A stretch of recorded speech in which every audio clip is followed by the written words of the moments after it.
Moving ahead in the concept, ये हमने जो टेबल डिस्कस की थी, 2 डिफरेंट टेबल डिस्कस की थी मार्केट इक्विलिब्रियम की, उन्हीं से रिलेटेड एक सिचुएशन में आपको समझा रहा हूँ कि मार्केट में डिमांड और सप्लाई के हिसाब से प्राइस मैकेनिज्म या प्राइस में क्या चेंजेस आते हैं, प्लस डायग्राम पे भी हम देखेंगे कि ये सब कैसे प्लॉट आउट होता है। तो हमेशा ध्यान रखिए एंटी इक्वल एमएस की सिचुएशन को इक्विलिब्रियम केस पे, लेकिन अगर एंटी और एमएस में एंटी बढ़ा आ रहा है यानी मार्केट डिमांड बढ़ी आ रही है तो एक्सेस डिमांड का केस है, और मार्केट डिमांड और मार्केट सप्लाई में अगर मार्केट सप्लाई बढ़ी आ रही है तो वो एक्सेस सप्लाई का केस है। अब देखिएगा एक्सेस डिमांड के केस में जब भी एक्सेस डिमांड मार्केट में होगी यानी demand is greater than supply होगी तो सबसे पहली बात प्राइसेस राइज करेगी। ये आपको गोल्डन रूल मान के चलना है, क्योंकि इकोनॉमिक्स के स्टूडेंट हो तो आपके सामने बार बार ये प्राइसिंग के इश्यूज लाएंगे। तो प्राइसिंग में हमेशा आपको ध्यान रखना है जब भी demand is greater than supply आपका प्राइस राइज करेगा, तो प्राइस राइज करेगा। जब भी एक्सेस सप्लाई होगी, मार्केट में सप्लाई ज्यादा होगी तो उसको हम उस समय प्राइस फॉल करेगा। अब देखिएगा हम पहले एक बार एक्सेस डिमांड का केस देख लेते हैं। तो एक्सेस डिमांड के केस में प्राइस राइज करता है, जैसे ही मार्केट में प्राइस राइज करेगा दो चीजें होगी, मार्केट डिमांड फॉल होगी according to the law of demand and market supply rise करेगी। कैसे, आपको याद है अगर हम प्राइस डिमांड और सप्लाई का टॉपिक पढ़े तो प्राइस के राइज करने पे डिमांड फॉल करती है और सप्लाई राइज करती है। तो जैसे मेरा प्राइस राइज होगा, मार्केट प्राइस राइज होगा, डिमांड फॉल करेगी और सप्लाई राइज करेगी। इस जगह हम डिमांड को बोलेंगे कॉन्ट्रैक्शन और सप्लाई का हम बोलेंगे एक्सटेंशन। डिमांड और सप्लाई का कॉन्ट्रैक्शन एक्सटेंशन हम पिछले टॉपिक्स में पढ़ के आए हैं।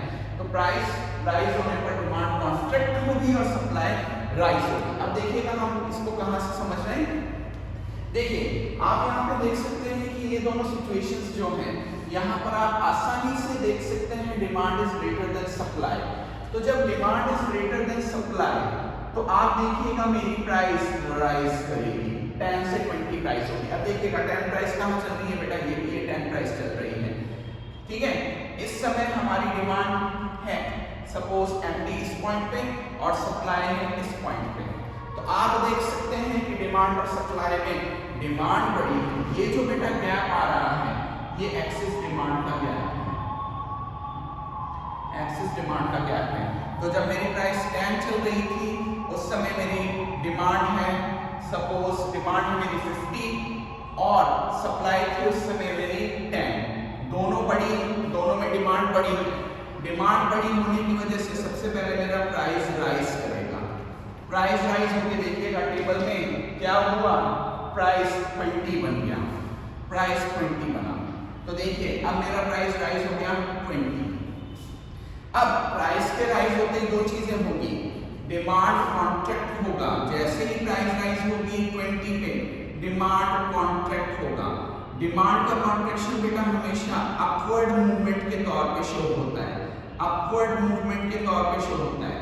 तो ये डिमांड कॉन्ट्रैक्ट हुई ए से बी की तरफ, डिमांड कॉन्ट्रैक्ट हुई ए से बी की तरफ अपवर्ड मूवमेंट के तौर पे, और सप्लाई एक्सटेंड होगी बेटा, सप्लाई एक्सटेंशन हमेशा डाउनवर्ड मूवमेंट के तौर पे शो होता है, डाउनवर्ड मूवमेंट के तौर पे शो होगा। और आप देख सकते हैं कि सप्लाई या अगेन सप्लाई का एक्सटेंशन होगा तो इधर अपवर्ड मूवमेंट अगेन शो होगा। तो ध्यान रखिए डिमांड के केस में अपवर्ड मूवमेंट हो रहा है तो कॉन्ट्रैक्शन हो रहा है, जबकि सप्लाई के केस में अपवर्ड मूवमेंट होगा तो वो एक्सटेंशन का केस होगा। तो ये होगा अपवर्ड मूवमेंट सप्लाई का एक्सटेंशन, यानी एस से, इसको हम मान लेते हैं एस पॉइंट और यहाँ मान लेते हैं टी, तो एस से टी की तरफ हमारा एक्सटेंशन हुआ। यानी कुल मिला के थोड़ी डिमांड गिरेगी और थोड़ी सप्लाई राइज होगी। अब देखिएगा प्राइस हो गई 20, इस समय मेरी डिमांड गिर के हो चुकी है 40 और मेरी सप्लाई हो चुकी है 20, बट अभी भी आप देख सकते हैं स्टिल डिमांड और सप्लाई में डिमांड बड़ा है सप्लाई छोटा है। तो अगेन बेटा मेरा प्राइस राइज करेगा, प्राइस राइज करेगा बेटा, तो प्राइस राइज होके 20 से वो 30 पे पहुंच गया, फिर से मेरा प्राइस राइज हुआ।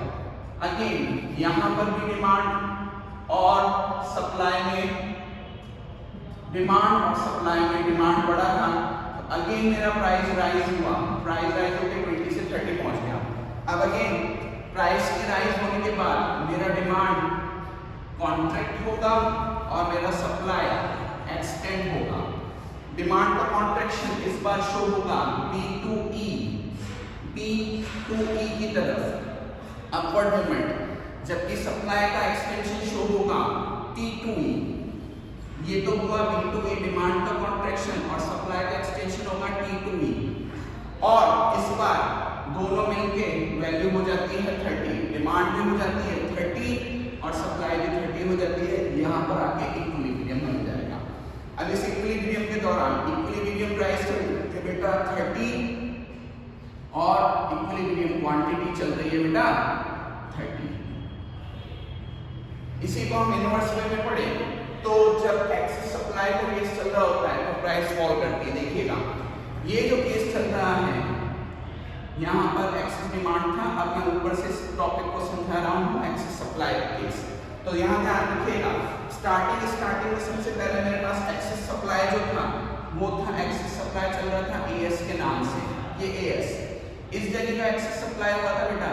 इसमें सेकंड टाइम जो एक्सेस सप्लाई चल रहा था वो चल रहा था एक्सेस डिमांड चल रहा था बेटा, वो चल रहा था BT के नाम से और यहाँ पर डिमांड और सप्लाई बराबर हो गए। ओके, इनवर्स केस में जब एक्सेस सप्लाई चल रहा है तो सबसे पहले आप देखिएगा यहाँ पर देखिएगा इस जगह से अगर हम इस टेबल को पढ़ें 50 के लेवल पे 10 डिमांड और मार्केट सप्लाई 50 चल रही है, let it be G and F। तो जब मेरी प्राइस 50 है, प्राइस 50 मेरी सप्लाई चल रही थी 50 एंड डिमांड चल रही है बेटा 10। सप्लाई और डिमांड में सप्लाई बढ़ी है, इसकी वजह से प्राइस फॉल करेगा। आप अगर इस टेबल को इनवर्स में करें तो देखिए 50 से प्राइस फॉल होके 40 हो गया, प्राइस फॉल करेगा। प्राइस के फॉल करते ही डिमांड का होगा बेटा एक्सटेंशन और सप्लाई का होगा बेटा कॉन्ट्रैक्शन। डिमांड का एक्सटेंशन, सप्लाई का कॉन्ट्रैक्शन। अब डिमांड का एक्सटेंशन जो शो होगा वो होगा बेटा G2H और सप्लाई का जो कॉन्ट्रैक्शन होगा वो होगा F2I। सप्लाई कॉन्ट्रैक्ट होगी वो होगा बेटा F2I। हाँ एक बात और, इस समय एक्सेस डिमांड जो चल रहा है, इस समय एक्सेस सप्लाई जो चल रहा होगा स्टार्टिंग में वो फिगर होगा GF का, ये फिगर होगा इस समय GF का। उसकी वजह से प्राइस फॉल होगी, डिमांड का एक्सटेंशन होगा G2H और सप्लाई का कॉन्ट्रैक्शन होगा F2I। अब हम आ गए इस जगह पर 40 की प्राइस पे, तो 40 की प्राइस पे स्टिल हम देखें तो सप्लाई चल रही है बेटा अराउंड 40 की और डिमांड चल रही है बेटा 20 की। स्टिल आप कहेंगे कि इक्विलिब्रियम अभी भी अचीव नहीं हुआ है क्योंकि सप्लाई अभी भी बढ़ी है, तो अभी भी एक्सेस सप्लाई चल रहा है। इस समय एक्सेस सप्लाई का जो फिगर होगा वो होगा बेटा HI, ये एक्सेस सप्लाई चल रही होगी। तो इस समय HI नाम से एक्सेस सप्लाई चल रही होगी जो आपके डायग्राम में है। अगेन एक्सेस सप्लाई की वजह से हमारा प्राइस फॉल होके हो गया 40 से 30। अब प्राइस के फॉल होने की वजह से डिमांड एक्सटेंड होगा और सप्लाई कॉन्ट्रैक्ट होगा। इस बार डिमांड का एक्सटेंशन हो गया H2E और सप्लाई का कॉन्ट्रैक्शन होगा बेटा I2E और दोनों पॉइंट E पे आ गए। इस जगह हमें मार्केट डिमांड और मार्केट सप्लाई दोनों बराबर मिल जाएगी, MD इक्वल MS हो जाएगा 30 के लेवल पे। तो अगेन इक्विलिब्रियम अचीव हुआ, इक्विलिब्रियम अचीव होने पर इक्विलिब्रियम प्राइस रहा 30 का बेटा और MD इक्वल MS रहा again 30। So this is the way the whole circulation goes. आपको ये थ्योरी बहुत अच्छे से समझ में आनी चाहिए। प्लस मैंने आपको जहाँ कॉन्ट्रैक्शन का एक्सटेंशन और कैसे वो बिहेव कर रहे हैं वो सभी वहाँ पे क्लियर करके बताया है।